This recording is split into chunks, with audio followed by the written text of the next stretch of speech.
If you're considering starting a business with your mate, I want you to watch this video. Now, in this video, what I'm going to do is explain to you what it's like to be in a friendship and to also have a relationship based on business. What the complexity is, how it looks, and essentially what happens in the journey. Because trying to balance a relationship and a business partnership are two different things due to the fact that money gets involved and obviously caring for each other's financial state and living also gets involved. I have built a business with my business partner over the last 18 months to a multiple six-figure business.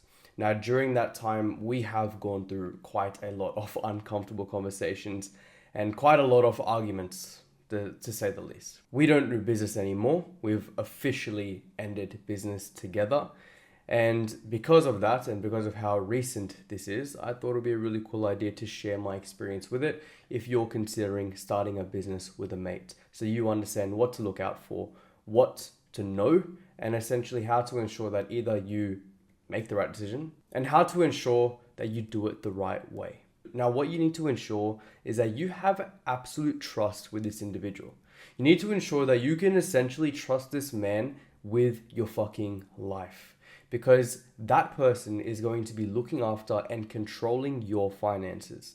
And that person needs to have extreme confidence in you to perform, because you are also going to be the individual to provide for him and his family as well. Because the reality is, you two are both financing each other in this world. And that's where the big stress comes in. Because now, you're not only just friends now, you're essentially providing for each other. And that's where the complexity comes in. Because now you're going to have expectations that you don't even realize for each other. That's going to come down to work. That's going to come to work ethic. And that's going to come down to money management. Let's talk about work ethic. Now, with work ethic, this is where the issues start to line in. Now, if you have a business where you're the founder, or you have a business where you both came together with this idea and you wanted to double down on it, they're both going to come hand in hand, because your work ethic might be different to the other individual's work ethic. And you need to have an understanding that whatever your role is in the business, let's say, for example, you're in operations and sales, your line of work will be different to the line of work of marketing or the back end or the systems aspect of things. Because the marketing back end of systems doesn't necessarily rely multiple hours in a day and multiple hours in a week. It can be more or less a 3 to 4 hour per day kind of role, compared to being, let's use a service-based business. Being in a service-based business and being in the operation side of things, doing the sales and maybe the content creation, well then there, you're going to be doing the heavy lifting, and that's where most of the grind work is going to be. To give you an example, that's where I was, because I was doing the sales, the coaching, the content creation, and everything else in between that relates to operations, compared to my business partner who really focused on the marketing, the ads, the branding, the editing, and the systems. So when you have two different people coming together, well, you're going to have an amazing business at the end of the day. But you need to have an understanding that both roles require both different skill sets, and both skill sets require two different time outputs. Now, when it comes to work, you need to understand that both people are going to be working at different rates. You cannot expect the other individual to work the same as you, because if you're a type of person that loves to wake up in the morning nice and early and pump out hours and hours and hours of work before you start off like training and living your own life, you can't expect the other person to do that as well. Because the reality is that person might prefer to live their life in the morning and work towards the end of the night, whereas you like to work in the morning and live your life towards the end of the night. Now, once you start to mix those two together, and once you start to think like, oh, why am I waking up so early and he's like relaxing right now, and he might be thinking, oh, why is this guy relaxing right now when I'm working? You don't really stay aligned with each other. That's why the communication needs to be very high. And the communication needs to be set such that you have a mutual understanding of where you guys prefer to work, what times you guys prefer to work. In the end of the day, as long as the service is provided, and at the end of the day, as long as the leads are coming in and the business is moving, it shouldn't really matter what time the individual works as long as the work is done. So this is where the real communication comes in. because everything can align really well as long as you guys are on a mutual understanding of the mission. Now, this is where the complexity comes in, because one person might have another vision, another person might have another vision.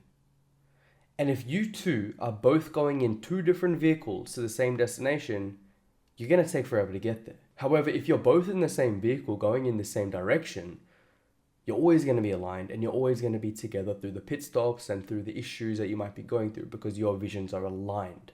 Whether that's a financial number, whether that's, you want to hit $100,000 a month. Okay, if you hit $100,000 a month, what do you need to be doing? Okay, that's going to be the organic content. It's going to be paid advertising. It's going to be email marketing. That's going to be affiliate marketing, X, Y, Z, in order to get to that destination. However, if another person's vision is to make $100,000 a month and the other one is like, no, I want to be making $50,000 a month. And okay, if you want to make $50,000 a month, we're not going to be going so hard in all the other aspects. You want to take it more lax in the other aspects.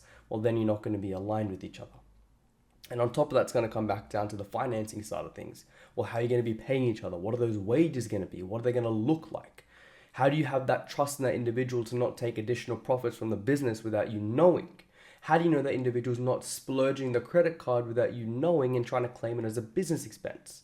You need to ensure that the money management has a lot of trust, and obviously both of you, both parties, are looking over the finances as well, because that will allow for both parties to have a good understanding of where the money is going, and that's where rules will be in place as well. Because the reality is, you're paying for that individual, and that individual is paying for you to live. So you can't be fucking with each other's money. Simple as that. And if you start to fuck with each other's money, that's when everything will collapse, because trust goes out the window. Trust is the number one thing when it comes to a business partnership. Because if you do not have that trust, you will never, ever be able to sleep. Because you don't know if that person's even working. You don't know if that person's even thinking the way you're thinking. So trust is going to be massive. Now, when it comes down to these tough conversations, in the end of the day, that's your mate. You really have to separate your friendship and your business with each other when it comes to these conversations. Because when it comes to a business conversation, that friendship has to get kind of thrown in the bin. No, it's kind of there as a foundation. Look, bro, I love you, but you're doing X, Y, Z, and I don't appreciate that. But that's more of a human being kind of skill set in the end of the day. But you have to speak to each other objectively about the objective task at hand and remove the emotion away from that. And that's going to take a lot of time, because in the end of the day, you guys are mates and you guys have soft spots for each other. It's like, oh, look, it's okay. He will eventually do it. Or let's say, for example, one person is slipping up on a particular task and you just kind of give him the benefit of the doubt. It's like, oh, I don't want to yell at the guy. I don't want to kind of tell him he's doing something wrong because, I feel bad. Well, then if you continue to do that, your business will be in jeopardy. And that's the last thing you want to be doing right now, because your business is the baby. Your business needs to be looked after and cared for regardless of how the parties are feeling. And that's what it is. If you want to think about it that way, your business partner and you are in a marriage and your business is the baby. And you need to do everything possible to ensure this baby grows in a healthy way, to ensure it's fed, to ensure it's looked after, and to ensure that it's going to be growing exponentially or growing in a healthy state. However, if both parties are arguing and both parties have no trust with each other, that baby's also going to be suffering in the end. And that is the most important thing. You guys both came together to grow the baby, but in the end, you now have no trust with each other, and you're going to be cheating on the baby, and you're going to break up, have divorce, and the baby's going to suffer. Because the baby's going to go to maybe the wrong person, and then that person's going to destroy the business, aka the baby, and everything's done, and everything's collapsed, right? So you need to ensure that you guys have really strong levels of communication, and you remove the emotion away from the communication and understand you're speaking objectively, okay? That's going to take some time. That's not going to be an easy thing to do, because in the end of the day, if you guys are friends, you guys are going to look out for the best for each other. Now, in my situation, it was tough because we had to have some real tough conversations with each other. And at times it was difficult to remove our friendship away from it, but it was in the business's best interest to remove the friendship away from it and speak to each other objectively. And you will have arguments, you will have disagreements, but that's normal because that's what business is. You have to come aligned. A lot of the times you will start to separate because as the business grows, more opportunities come and more interesting things start to happen. For example, if you're in operations and you're doing sales and you start learning a little bit more about marketing, you might want to tap into the marketing aspect of things. But because that's not your original skill set, it doesn't necessarily make sense for you to go down into the marketing side of things. So that business partner who's already looking after marketing is kind of pushing you away. I'm like, hey bro, like you should not do marketing right now. Focus on the sales and focus on the operations because that's what you're really good at. If you start to tap into the marketing right now, you're going to be taking away from the business, right? So that's where like you kind of have to have that understanding and say, okay, that's my friend. He wants to learn, but right now it's not possible because we need to be focusing on growing. And that time will eventually come for you to learn marketing, but it's just not now. And you have to just invest in where you're going. So that's where I'm saying is just like a lot of the times you're going to be excited to venture off into other aspects of the business when you kind of have to stay in your lane for a period of time. And that's where the communication comes in. And that's where that love and tenderness comes in. It's like, hey, bro, I love you, but you should not be doing this right now because you need to focus on X, Y, Z. When it comes to a business partnership, the reality is, bro, you're not going to be making 100% of the money. And if you're okay with that, that's cool. You take 50-50 and you go 100% on growing the business because that was also going to be a multiplier as well. However, at the early ages of a business, being in a partnership is really tough. Because if you're making like, let's say $20,000 a month in the business, or we can safe to say at least half of that is going to go to expenses, being ads, being equipment, subscriptions, XYZ, GST, tax, and then the other 10,000 would then be put towards your wages. And then maybe there's about a $1,000 to $2,000 left by the end of the month, depending on how you're doing the split. So then you can see how you make $20,000 a month, but in actuality, you probably only take home about 1 to 1.2K a week.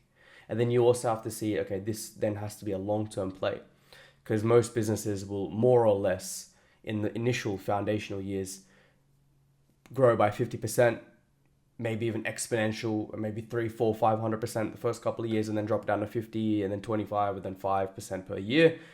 And you have to have that vision. And obviously, depending on the vehicle that you're driving, it's going to be exponential at the start, right? But most of the time, in my experience as well, we took the business to about $50,000 a month. And when we hit $50,000 a month, we were making good money, don't get it wrong. But obviously, the money would be a lot higher if we'll be taking it individually. But then again, it comes down to what the vision is. Between you and I, the vision that my business partner and I had really separated. And we understood that we needed to go our own separate ways. Beautiful thing is that we are both really close mates and we both had a really good mutual agreement with each other. We love each other, bro. Like, as gay as that sounds, we're still really good mates. And like, he's a brother of mine and is very grateful for me and him to then end in this really good note. And you need to make sure that the person you're doing business with is someone that you need to have a mutual agreement with to let go as well.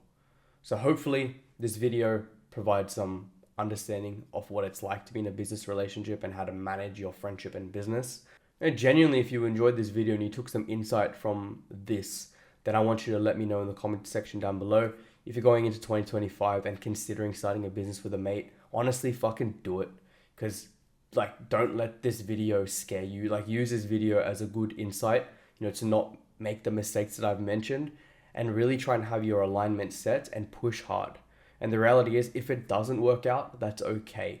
Because now you've built a skill set. Now you have an understanding and now you know what to do for your aspect of the business. And now you can branch off into your own thing and fucking kill it.